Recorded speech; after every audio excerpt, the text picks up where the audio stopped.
Oh, we've been monitoring severe storms all morning long into portions of Tennessee. Lots of lightning with these storms as well. Heavy rain that's led to flash flooding in some areas. You can see here still some rain coming down, although the anemometer not looking too bad at the moment in this area. The risk this morning, more so hail and heavy rain. As we get into the afternoon hours, portions of eastern Tennessee especially going to be under the gun for strong and gusty winds, outflow from thunderstorms that could top 70 to even 75 miles per hour. Folks, today is a good day to be weather aware if you're in the Tennessee area, just about anywhere across the Mid-South.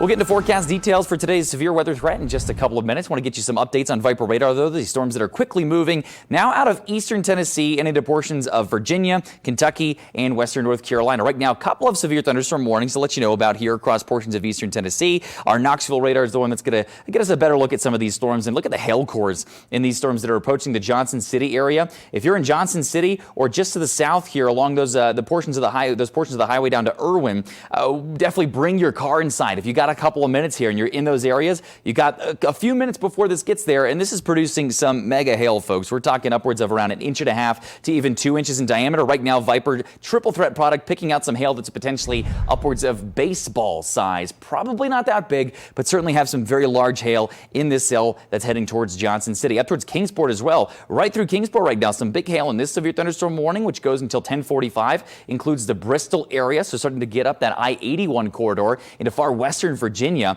Those areas could also see some significant hail. We'll switch back to the triple threat. Check out the hail in that storm, up to around a $half size hail at the moment, 1.5 inches in diameter. And finally, our last storm that's heading towards Pineville looks to be phasing out a little bit, so thankfully not as severe. This will likely be allowed to expire within the next couple of minutes, as it just looks like we have some gusty winds and some heavy rain in the storm that's not reaching severe criteria anymore. But regardless, Pineville area, you're still under a severe thunderstorm warning until 10:45 Central, 11:45 Eastern time. As we mentioned, across Tennessee, we also have had the